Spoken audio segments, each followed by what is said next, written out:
Welcome to This Explainer. Today, we are going to completely unravel a massive paradox in the tech world. We're taking a close look at one of the most popular interchangeable lens cameras on the market right now. Seriously, it's an absolute titan of the industry, a camera that has found its way into millions of households. But here's the kicker. It is 7 years old. Okay, let's dive right into this mystery. If you walk into a Best Buy, a Costco, or just look at top sellers online today, you are almost certainly going to find the Canon Rebel T7 sitting right there front and center. In an era where mirrorless cameras completely dominate the conversation with crazy artificial intelligence autofocus and mind-bending 8K video, how on earth does a technologically outdated DSLR consistently remain a top seller year after year? Are people just blindly asking store employees what to buy, or is there actually some hidden genius to the specific camera? To set the stage, take a look at this brutally honest quote from one of our sources. It perfectly captures the skepticism that so many tech and camera enthusiasts feel. I mean, to a seasoned professional, especially a hybrid shooter who prioritizes video in today's digital landscape, buying a T7 seems completely backwards. And honestly, that right there makes its massive sales volume even more intriguing. Who exactly is buying this thing, and why are they buying it in such droves? To solve this, we really have to look past the camera's age. Section 1, the best-selling paradox: outdated tech versus unbeatable popularity. The real secret to this paradox boils down to the sheer accessibility of these numbers. Depending on retail sales, you can pick up a brand new Canon T7 with a kit lens included for anywhere between $399 and $479. That entry-level price point is absolutely incredible. It literally puts a real, interchangeable lens camera in the exact same budget bracket as a standard GoPro. For anyone looking to finally step up from a smartphone to a dedicated piece of photography gear, that price tag is practically irresistible. But what do you actually get for that unbeatable price? Well, it's a bit of a mixed bag. You get a highly capable 24-megapixel APS-C sensor. Now that means it has a physical sensor significantly larger than your smartphones, capturing way more light and rich detail. In fact, 24 megapixels is still the standard resolution for brand new modern cameras like the Canon R50. But that great sensor is paired with some truly archaic features.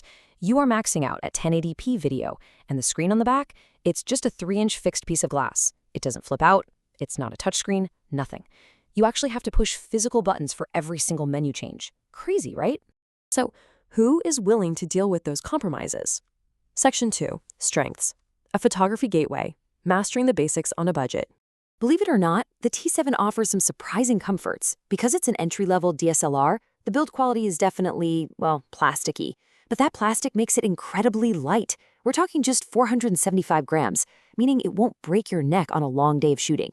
It also features a wonderfully deep, comfortable grip that just feels great in the hand. Plus, it isn't entirely stuck in the Stone Age. It features modern conveniences, like built-in wireless photo transfer, so you can beam those sharp photos directly to the Canon app on your smartphone for instant sharing. And this creates just the perfect gateway experience. Our sources note that most people start right at step 1, shooting in fully automatic mode. The camera guesses the settings, and you get results that are slightly above mediocre. But then the magic happens. You start tweaking the white balance and realize the colors completely change. You play with the ISO to adjust light sensitivity. Eventually, this camera basically forces you to switch to full manual mode to really unlock its potential. It's just an incredible teaching tool for the absolute fundamentals of photography. Now, here's the real crucial point. Buying this cheap body unlocks the massive Canon EF mount ecosystem.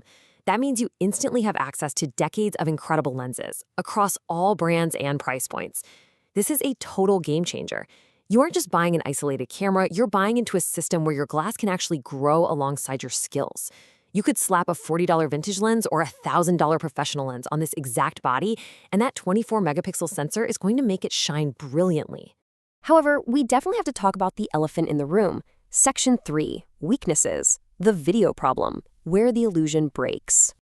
When we shift our focus to modern content creation, the camera's biggest flaws become completely impossible to ignore. Look, as a photography powerhouse, it is absolutely stellar. Sharp stills, unlimited lenses, great dynamic range. But as a video tool, it's kind of a disaster. If you are someone who prioritizes video, our sources are super blunt about this. A standard, older iPhone 11 will honestly give you better video quality and reliability than this dedicated DSLR. You are just missing so many modern features here. There's no crisp 4K resolution. There's no slow motion. If you want to shoot a beautiful sunset time lapse, you can't even do it directly in the camera. You have to either record a regular video and speed it up later, or buy an external intervalometer, which is just a separate remote to trigger the shutter at set intervals. The continuous autofocus during video is described as shuttery and glitchy. And hey, even for photography, if you like shooting fast-moving sports, the super sluggish 3 frames per second burst rate is absolutely going to leave you frustrated. But let's say you're strictly focused on photography, and you decide this gateway camera is the perfect starting point. Section 4, Essential Gear and Upgrades.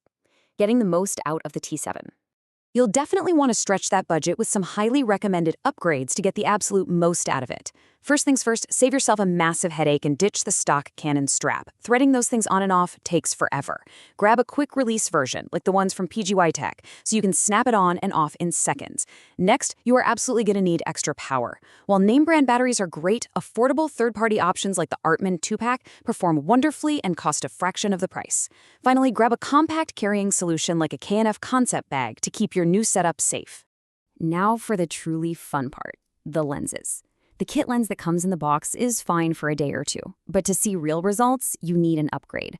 The ultra-cheap Canon 50mm f1.8 is universally praised as the absolute best first upgrade. That wide aperture lets in a ton of light and gives you that gorgeous background blur for portraits. Want that ultra-wide 0.5x smartphone look? The Canon 10 to 18mm is your best bet. And if you really want to push the sensor to its limits, professional glass like the Sigma 1835 f1.8 will literally turn this budget body into an absolute beast of a camera. Bringing all this evidence together, let's figure out where you actually fit into the Canon T7 equation. Section 5. Is it right for you? Alternatives and final verdict. Before you even start worrying about buyer's remorse, consider this massive saving grace. The T7 has incredible used market stamina. Because it is so intensely popular with beginners everywhere, it holds its value remarkably well over time. Think about it. You can buy it brand new for around $399, learn the absolute ropes of manual photography for a year or two, and then turn around and sell it used for nearly $300. You're basically renting an incredible educational tool for about $100. That's a steal. But if your budget has a little wiggle room, or if you ever plan to consistently push the record button for video, you should seriously look elsewhere. Saving up just a bit more for modern mirrorless options like the Canon R50 or R100 will give you vastly superior autofocus and speed right out of the box. If you want to stick to a tight budget but really need video, older cameras like the T7i or the M50 offer microphone jacks, fully articulating flippy screens, and much better autofocus, which will ultimately save you some major frustration. So the mystery of the Canon T7 is definitively solved. It completely dominates the market because it is a brilliant, highly capable, and incredibly cheap stepping stone for pure, unadulterated photography. It strips away all the crutches of modern AI and forces you to learn the actual craft, but it leaves you with a really critical decision to make. Will you embrace this $399 photography gateway to master the fundamentals today, or will you save up your cash to unlock the mirrorless technology of tomorrow? I really hope this explainer helped clear up the confusion. Thanks for joining me, and I'll catch you next time.